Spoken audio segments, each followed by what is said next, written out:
Average candidate जिसने मेहनत की है वो जीए में 20, मैथ्स में 26 और रीजनिंग में 28 तक नंबर ला सकता है। और ये बहुत आराम से हासिल किया जा सकता है, जिससे ये बात भी साफ हो जाती है कि आरआरबी एनटीपीसी स्टेज 1 की कट ऑफ। दोस्तों, जैसा कि आप लोग जानते हैं, जिसका आप सबको बहुत बेसब्री से इंतजार था, जी हां, आरआरबी एनटीपीसी के एग्जाम्स कब होंगे, तो सरकार ने आखिरकार इसकी टेंटेटिव डेट्स अनाउंस कर ही दी, 15 दिसंबर 2020। और आप माने ना माने, पर यह आपकी सरकारी नौकरी पाने का एक लास्ट गोल्डन चांस हो सकता है।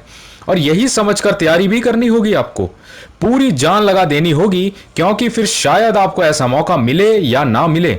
वैकेंसीज भी ज्यादा हैं और इस चीज के लिए कोई कसर नहीं छोड़नी है आपने। और साथियों, आज के इस वीडियो में आपको इसी के एग्जाम पैटर्न, सिलेबस और आपकी क्या स्ट्रेटेजी रहनी चाहिए या आपको किस तरह तैयारी करनी है जिससे आपका सिलेक्शन पक्का हो सके, पूरी सटीक जानकारी आपको मिलेगी। और इसके साथ साथ आपको आज ही कट ऑफ भी बता दूंगा मैं कि इस एग्जाम में कितनी रहने वाली है और आपको कम से कम कितने नंबर लाने होंगे अगर अपनी जॉब सुनिश्चित करनी है तो। साथियों, आप में से जिन लोगों ने अभी तक चैनल सब्सक्राइब नहीं किया है वो जरूर कर लें और बेल आइकन को जरूर प्रेस कर दें, ताकि आपके एग्जाम से जुड़ी जरूरी जानकारी आप कभी मिस ना कर पाएं। दोस्तों, सबसे पहली बात यह कि टोटल 1.5 घंटे यानी 90 मिनट का ही एग्जाम होगा आपका, जो स्टेज 1 का होगा। इसको क्लियर करने के बाद ही आप स्टेज 2 का एग्जाम दे पाएंगे। और दोनों स्टेज 1 और 2 का एक ही सिलेबस है, बस नंबर्स का फर्क है। सबसे पहले जो एग्जाम आपका होगा स्टेज 1 का, उसके बारे में आप समझिए।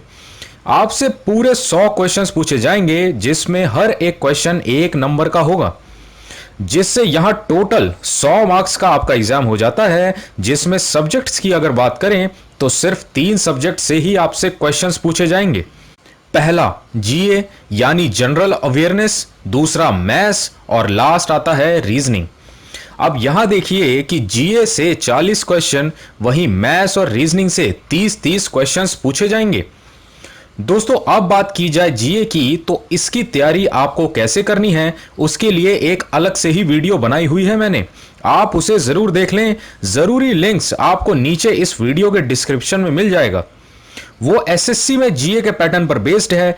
बस एक चीज का आपको जरूर ख्याल रखना है कि आपने इंडियन रेलवे से जुड़ी जानकारी यानी इसकी हिस्ट्री, पास्ट, प्रेजेंट और फ्यूचर सबके बारे में प्रायोरिटी पर रहना है, क्योंकि एग्जाम भी रेलवेज का ही है और कैंडिडेट्स अक्सर रेलवेज के एग्जाम में इंडियन रेलवेज के बारे में ही पढ़ना भूल जाते हैं, जो कि एक बहुत बड़ी भूल है।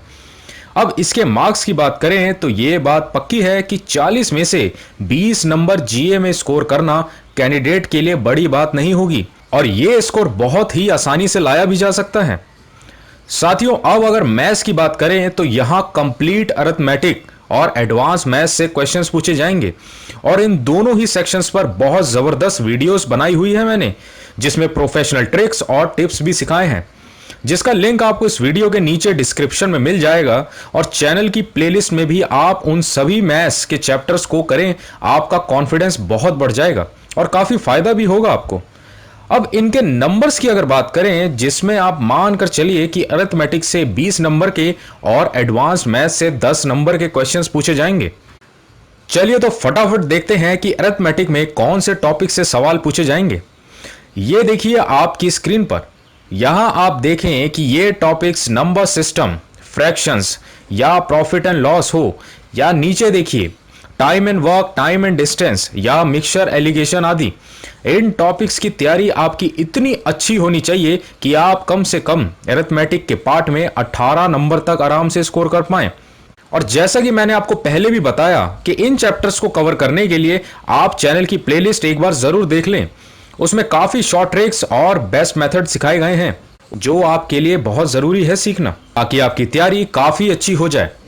दोस्तों, अब अगर एडवांस मैथ्स की बात करें तो इसमें अलजेब्रा सबसे इंपॉर्टेंट और इसकी भी पूरी सीरीज कंप्लीट ट्रिक्स के साथ आपको प्लेलिस्ट में मिल जाएगी, जिसको देखने के बाद अलजेब्रा को लेकर डर आपके दिल से हमेशा के लिए निकल जाएगा। अब आगे आता है मेंसुरेशन, ट्रिग्नोमेट्री और ज्योमेट्री। ये सारे ही टॉपिक्स की तैयारी इतनी अच्छी होनी चाहिए आपकी कि कम से कम इस सेक्शन से आप 8 नंबर तक स्कोर कर पाएं। कि कंपटीशन बहुत ज़्यादा है दोस्तों, और उसे ध्यान में रखते हुए ही हमें अपनी तैयारी करनी होगी ताकि हमारा सिलेक्शन हम पक्का कर सकें। दोस्तों अब बात करें रीजनिंग की, तो ये सेक्शन इतना ज़्यादा आसान माना जाता है कि सारे कैंडिडेट्स इसको अपना स्ट्रांग पार्ट ही मानते हैं। अब यहां ध्यान देने वाली बात यह है कि कुछ चैप्टर्स रीजनिंग के भी ऐसे हैं जिन पर अगर आपने ओवर कॉन्फिडेंस में ध्यान कम दिया तो आप गलती भी कर सकते हैं, जिनमें क्लॉक, ब्लड रिलेशन, सीरीज आदि शामिल हैं। इनके भी शॉर्ट ट्रिक्स और कॉन्सेप्ट आपको अच्छे से पता होना जरूरी है, और इन पर भी वीडियोस आपको प्लेलिस्ट में मिल जाएंगी, वहां से आप जरूर एक बार कवर कर लेना। अब मानकर चलिए कि इसमें 30 में से कैंडिडेट्स 28 मार्क्स ला सकता है अगर अच्छी तैयारी है तो, और यही आपका भी टारगेट होना चाहिए साथियों। दोस्तों तो यहां से हमने कुल मिलाकर यह समझा कि एक एवरेज कैंडिडेट जिसने मेहनत की है वो जीए में 20, मैथ्स में 26 और रीजनिंग में 28 तक नंबर ला सकता है, और ये बहुत आराम से हासिल किया जा सकता है।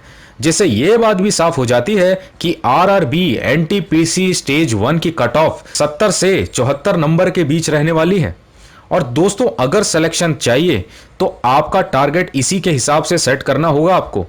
कट ऑफ कम भी रहे तो भी फायदा आपका ही है, क्योंकि मेरिट जब बनती है तो कट ऑफ से 20 या 25 नंबर तक ज्यादा हमेशा रहती है। दोस्तों अगर आपको यह वीडियो पसंद आई हो तो इसको लाइक, शेयर और सब्सक्राइब करना बिल्कुल ना भूलें, क्योंकि आने वाले दिनों में इसमें आरआरबी एनटीपीसी से जुड़ी और भी जरूरी जानकारियां और सिलेबस और मैथ्स और रीजनिंग के ट्रिक्स के साथ आएंगी, जो आपके लिए काफी जरूरी होगा देखना। अब हम मिलेंगे एक और धमाकेदार वीडियो के साथ, तब तक के लिए जय हिंद।